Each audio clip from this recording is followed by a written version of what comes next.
Good morning everyone. आज मैं biological classification के बारे में आपको समझाऊंगी, जो कि क्लास 11th बायोलॉजी का सेकंड चैप्टर का टॉपिक है।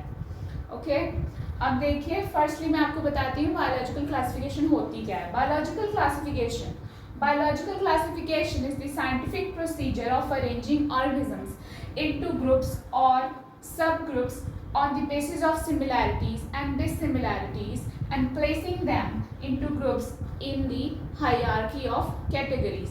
जैसे कि मैंने आपको टेक्सोनोमिक हायरार्की बताई थी, जो कि लिनेनियन हायरार्की भी जिसको हम बोलते हैं, जो कि लीनियस ने बताया था कि ऑर्गेनिज्म को हम कैसे जो है प्रॉपरली अरेंज करते हैं, क्लासीफाई करते हैं, उनको टेक्सोनोमिक कैटेगरीज के अंदर डालते हैं, जो कि मैंने आपको पहले बताया था। फर्स्ट उसमें क्या आता है, kingdom, then phylum, then class, order, उसके बाद जीनस और स्पीसीज।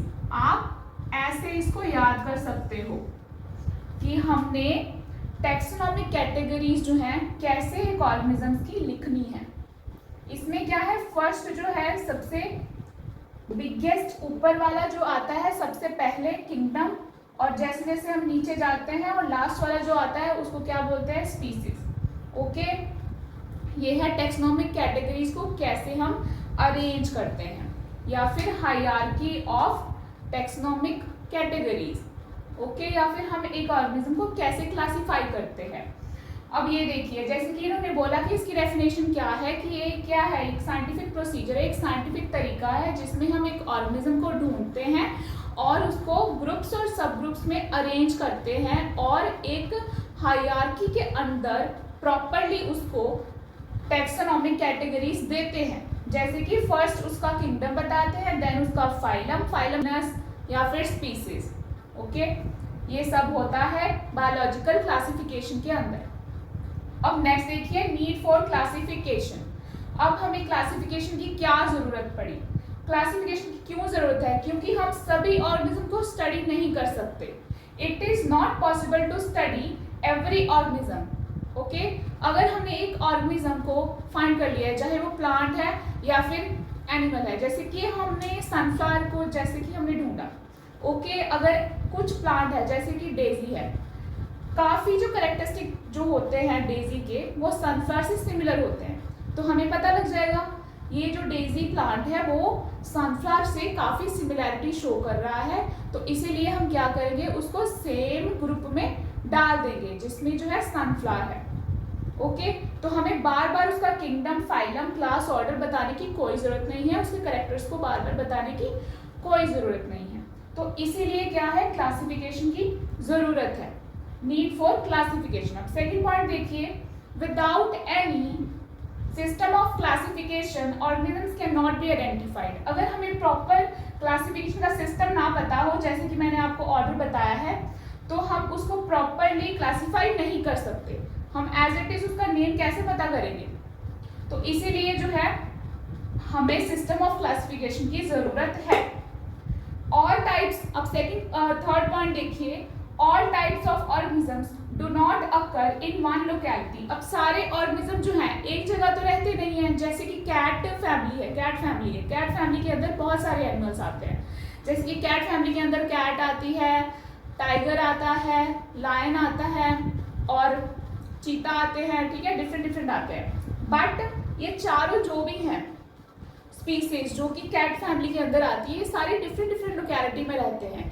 इनके अडेप्टेशन जो है वो भी डिफरेंट है। ओके, जैसे कि चीता है अपनी स्पीड के लिए जाना जाता है, बट नॉन रोरिंग स्पीसीज है, मतलब कि ऐसे शेरों की तरह दहाड़ता नहीं है, बट शेर जो होते हैं दहाड़ते हैं, रोर करते हैं, और ज़्यादातर वो शिकार करते हैं। चीता जो होते हैं अटैक करने वाली कैटेगरीज होती है, स्पीसीज होती है। ओके, देन नेक्स्ट देखिए, इसलिए क्या है, all types of organism do not occur in one locality. ये मैंने आपको एग्जांपल बता दिया। और लास्ट पॉइंट इसका क्या है, नीड फॉर क्लासिफिकेशन का। Classification helps in knowing the relationship among different groups of organisms. Classification क्या हेल्प करती है, अगर जैसे मैंने आपको एग्जांपल बताई थी कैट फैमिली की, जैसे कि कैट फैमिली है, कैट फैमिली में एक तो आता है चीता, और एक आता है लॉयन। ओके, ये डिफरेंट है। जैसे कि लॉयन के पास क्या है, फर होते हैं ज्यादा, और टाइगर के पास बहुत कम, जिसका जीनस क्या है, पैंथेरा। ओके, इन सब का जो है जीनस पैंथेरा ही है, बट स्पीसीज डिफरेंट है। तो इन्होंने कहा, जब हमने बोला कि लायन, चीता और टाइगर या फिर सिंपल कैट, ये सारे किस फैमिली में आते हैं, कैट फैमिली में आते हैं। कैट फैमिली में तो आते हैं, बट ये जो है तब भी डिफरेंट है, कुछ करेक्टर्स की वजह से, अडेप्टेशन की वजह से, उनके फीचर्स की वजह से डिफरेंट है ये तीनों के तीनों। और बट इनका जो है, ऐसे हम कह सकते हैं ना कि इनका जो है कुछ फाइलोजेनेटिक रिलेशन है। क्या पता पहले कोई ऐसी स्पीसीज होगी जो इनके साथ कुछ सिमिलैरिटी शो कर रही होगी, तभी तो ये सिमिलर हैं आपस में। कैसे सिमिलर है, हमें पता है कि ये तीनों किस कैटेगरी में आती हैं, कैट फैमिली की कैटेगरी में आती हैं, जिनका जीनस सेम है। तो क्या पता लगा हमें कि ये जो है इनका रिलेशनशिप है, आपस में रिलेट करते हैं ये। ओके, इनका जो है आपस में कोई ना कोई रिलेशन है, कोई ना कोई फाइलोजेनेटिक कनेक्शन है। तो इसीलिए जो है जरूरत पड़ी क्लासिफिकेशन की। अब नेक्स्ट देखिए, ऑब्जेक्टिव्स ऑफ क्लासिफिकेशन। अब क्या ऑब्जेक्टिव्स हैं, क्या जरूरत है, to identify and describe all the possible types of species. जितनी भी स्पीसीज हैं, चाहे वो प्लांट्स की हैं, एनिमल्स की हैं। ओके, हमें इसके बारे में पता करना है, तो इसीलिए हमें क्लासिफिकेशन की जरूरत है। जैसे कि मैंने यहाँ पे लिखा हुआ है टैक्सोनॉमिक कैटेगरीज के बारे में। Next, to arrange the species in various on the basis of their similarities and dissimilarities. उनकी सिमिलैरिटीज या फिर डिससिमिलैरिटीज के बेसिस पे स्पीसीज को जो है एक कैटेगरी में रखना है। जैसे कि मैंने सनफ्लावर का एग्जांपल दे दिया था आपको। अगर डेजी मैंने ढूंढा, डेजी के कुछ कैरेक्टर जो है सनफ्लावर से जो है मैच कर रहे हैं, तो मैं उसको उसी की कैटेगरी में डाल दूंगी। ये नहीं है कि मैं उसका अलग ग्रुप बनाऊंगी, ऐसा नहीं करूंगी, क्योंकि वो वेस्ट ऑफ टाइम हो जाएगा मेरे लिए। अब नेक्स्ट जो है लास्ट पॉइंट है, टू इवॉल्व अ नेचुरल और phylogenetic system which should indicate origin and evolution of the species. अभी मैंने आपको कैट फैमिली का एग्जांपल बताया था कि चीता, लायन या फिर टाइगर कैसे आपस में रिलेट करते हैं, क्योंकि ये सारे के सारे एक फैमिली से बिलोंग करते हैं, कैट फैमिली। ये क्या शो कर रहे हैं, फाइलोजेनेटिक रिलेशन या फिर इवोल्यूशनरी रिलेशनशिप शो कर रहे हैं। ये सारा है बायोलॉजिकल क्लासिफिकेशन का इंट्रोडक्शन एंड क्या जरूरत है, need and objectives of classification. अब देखिए बायोलॉजिकल क्लासिफिकेशन में नेक्स्ट टॉपिक है आपका आर्टिफिशियल सिस्टम ऑफ क्लासिफिकेशन और natural system of classification. Firstly I will discuss about artificial system of classification.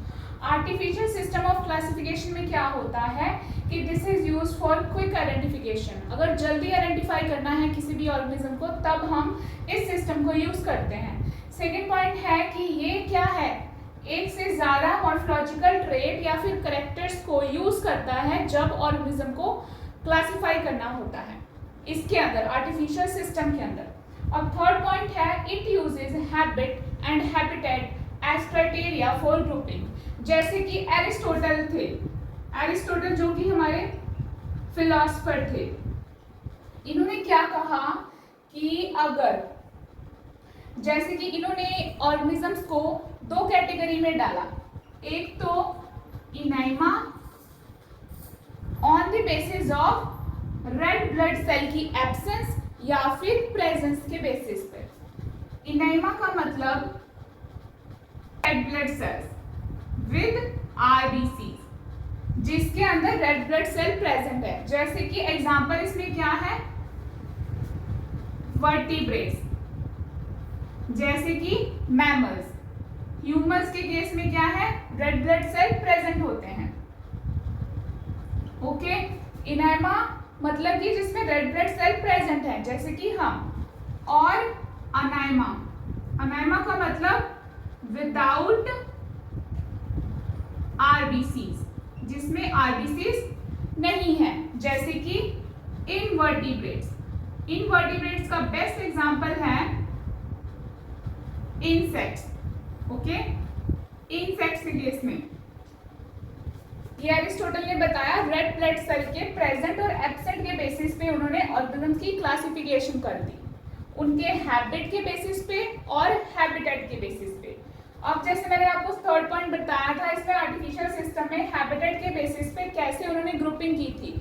जैसे कि कुछ प्लांट्स होते हैं या फिर जैसे कि एनिमल्स होते हैं, टेरेस्ट्रियल होते हैं जो कि लैंड पे रह सकते हैं, और कुछ जो है अंडर वाटर रहते हैं, एक्वेटिक होते हैं, कुछ जो है फ्लाई करते हैं। उनके बेसिस पे क्या हुआ, ये हैबिटेट के बेसिस पे उन्होंने क्लासिफिकेशन कर दी। जैसे कि जो कि फ्लाई करते हैं, जो एयर में फ्लाई करते हैं, वो डिफरेंट कैटेगरी, उनका हैबिटेट डिफरेंट हो गया। वो कहाँ पे रहते हैं, ज़्यादातर स्काई में, पेड़ों पर, ओके। और जैसे कि कुछ जो होते हैं टेरेस्ट्रियल जो कि लैंड पे रहते हैं, और कुछ वाटर के अंदर एक्वेटिक, ओके। ये हैबिटेट के बेसिस पे एरिस्टोटल जो कि फिलोसफर हैं, उन्होंने कैटेगरीज बना दी, उन्होंने क्लासिफाई कर दिया, okay. Then fourth point, homology never studied. Homology इसमें स्टडी नहीं की जाती। होमोलॉजी बेसिकली किसके साथ डील करती है, ऐसे ऑर्गेनिज्म जिनका ओरिजिन या फिर स्ट्रक्चर मोस्टली सिमिलर होता है बट फंक्शन जो है डिफरेंट होते हैं। तो ये जो है artificial system of classification homology के साथ डील नहीं करता। अब फिफ्थ पॉइंट है कि it does not give information related to phylogeny natural relationships. कोई भी ऑर्गेनिज्म आप दूसरे ऑर्गेनिज्म के साथ कैसे रिलेट करता है आपस में, उसके साथ इसकी कोई डीलिंग नहीं होती है, कोई भी रिलेशनशिप नहीं बताता, और ना ही फाइलोजेनी बताता है कि वो कैसे अपने एंसेस्टर से यहाँ तक पहुँचे हैं, ओके। आर्टिफिशियल क्लासिफिकेशन या फिर आर्टिफिशियल सिस्टम ऑफ क्लासिफिकेशन में ये सब नहीं डिस्कस किया जाता। नेक्स्ट पॉइंट है आपका, it often results in placing the unrelated organisms in a group. इसमें क्या होता है कि अगर आपने एक ऑर्गेनिज्म की ग्रुपिंग की है, मोस्टली केसेस में क्या होता है कि उसमें अनरिलेटेड स्पीसीज का आ जाना पॉसिबल है। अब नेक्स्ट पॉइंट है, related organisms often get separated into different groups. अब जैसे कि आपस में कुछ ऑर्गेनिज्म जो है सेम है, कुछ सिमिलैरिटी शो कर रहे हैं, बट कभी कभी हो जाता है कि अगर सेम भी है ना तो वो डिफरेंट ग्रुप में चले जाते हैं।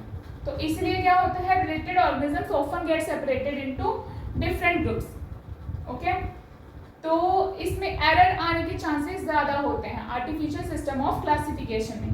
नेक्स्ट लास्ट पॉइंट है कि जब इसमें ऑर्गेनिज्म की स्टडी की जाती है तब वहाँ पे उसके मॉर्फोलॉजिकल कैरेक्टर देखे जाते हैं 1 से 2, बट उसकी एनाटॉमी स्टडी नहीं की जाती, ना ही साइटोलॉजी स्टडी की जाती है, ना ही साइटोकेमिस्ट्री, ना ही बायोकेमिस्ट्री।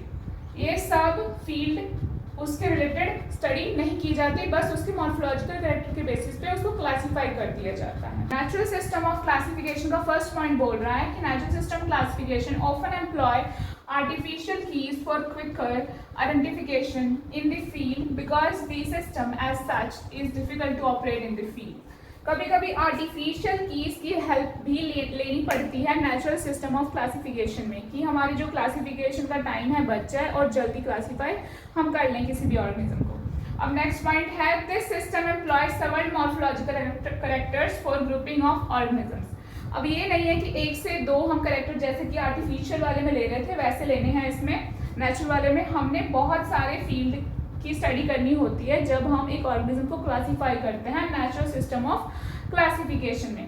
जैसे कि आप उसकी साइटोलॉजी स्टडी करोगे, रिप्रोडक्शन स्टडी करोगे, एनाटॉमी स्टडी करोगे, इसमें जो है प्रॉपरली एक ऑर्गेनिज्म की स्टडी की जाती है, मॉर्फोलॉजी, एनाटॉमी, साइटोलॉजी, बायोकेमिस्ट्री सब कुछ स्टडी किया जाता है, तब उसके बाद ऑर्गेनिज्म को एक ग्रुप में डाला जाता है। जैसे कि एग्जांपल ले लीजिए कि मैमल्स हैं या फिर ह्यूमंस हैं। ह्यूमंस में क्या होता है, 4 चेम्बर्ड हार्ट होता है। ह्यूमंस के केस में 4 चेम्बर्ड हार्ट और विविपेरी होते हैं। यंग वंस को क्या है बर्थ देते हैं।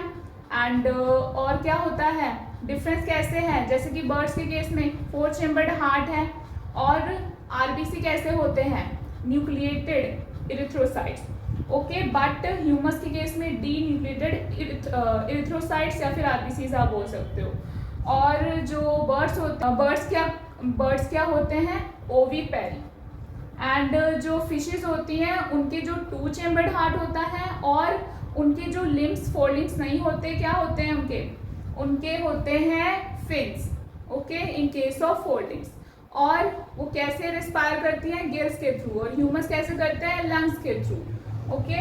ये सब क्या है, डिफरेंस होता है। और जब हम क्लासीफाई करते हैं एक ऑर्गेनिज्म को in natural system of classification, तो हम इन सब के साथ डील करते हैं। अब नेक्स्ट पॉइंट देखिए, this system never use habit and habitat for classification. इसमें हैबिट और हैबिटेट ज़्यादा यूज नहीं किया जाता, इसमें बाकी सारी स्टडी की जाती है जो मैंने आपको बता दिया, anatomy, cytology, morphology, cytotaxonomy, molecular systematics, biochemistry, cytochemistry etcetera. Okay, next point, homology studied. Homology इसमें स्टडी की जाती है। कैसे होमोलॉजी, मैंने आपको बताया था, जिसका ओरिजिन जो है सेम होता है। जैसे कि हमारे केस में फोल्डिंग्स जो होते हैं, फोल्डिंग्स उनका ओरिजिन सेम ही होता है ज़्यादातर, पेंटाडेक्टाइल कॉन्स्टिट्यूशन होता है, बट उनका जो फंक्शन है डिफरेंट है। जैसे कि ह्यूमस के केस में फोल्डिंग्स का हम किस में यूज़ करते हैं, ग्रेस्प करने के लिए यूज़ करते हैं, होल्ड करने के लिए यूज़ करते हैं। बट इन केस ऑफ चीता हो गया, रनिंग के लिए यूज़ करता है वो। और इन केस ऑफ बर्ड्स के केस में क्या है, वो फ्लाई करने के लिए हेल्प करता है उसको। ये सब क्या है, होमोलॉजी, ओके। इसमें क्या है, होमोलॉजी की स्टडी की जाती है नेचुरल सिस्टम ऑफ क्लासिफिकेशन में। नेक्स्ट पॉइंट क्या है, it studies all characters, morphology, anatomy, cytotaxonomy, molecular systematics etcetera. मैंने आपको बता दिया कि इन सब टर्म्स को स्टडी किया जाता है इसमें नेचुरल सिस्टम ऑफ क्लासिफिकेशन में। Next point, this system gives information about both natural relationships and phylogeny. ये सिस्टम जो है फाइलोजेनी की भी स्टडी करने में हेल्प करता है और नेचुरल रिलेशनशिप भी बताता है एक ऑर्गेनिज्म दूसरे ऑर्गेनिज्म के साथ कैसे रिलेटेड है, क्योंकि यहाँ पे होमोलॉजी की स्टडी की जा रही है तभी। अब नेक्स्ट पॉइंट क्या है, related species are placed in same group. अगर स्पीसीज जो हैं आपस में कुछ करेक्टर्स सिमिलर शो कर रहे हैं, सेम हैं उनके करेक्टर्स आपस में, तब हम उनको एक ग्रुप में डाल देंगे, ना कि हम डिफरेंट ग्रुप में डालेंगे। जैसे कि कुछ कन्फ्यूजन, कुछ क्या बहुत ज़्यादा एरर आ रहा था इसमें आर्टिफिशियल सिस्टम ऑफ क्लासिफिकेशन में, जो कि यहाँ पे बहुत ज़्यादा कम आ रहा है नेचुरल सिस्टम ऑफ क्लासिफिकेशन में। तो बेस्ट कौन सी हुई, natural system of classification. Last point है इसका नेचुरल सिस्टम ऑफ क्लासिफिकेशन का, there is little chance of placing unrelated species in a group. जब आप प्रॉपर्ली उसको स्टडी कर लोगे, पूरे टर्म्स उसकी स्टडी कर लोगे ऑर्गेनिज्म की प्रॉपर्ली, फिर आप उसको क्लासीफाई कर सकते हो, ओके। तो आपको कोई भी कंफ्यूजन नहीं आएगी, ना ही कोई एरर आएगा regarding classifying of an organism, okay. So this is all about artificial system of classification as well as natural system of classification.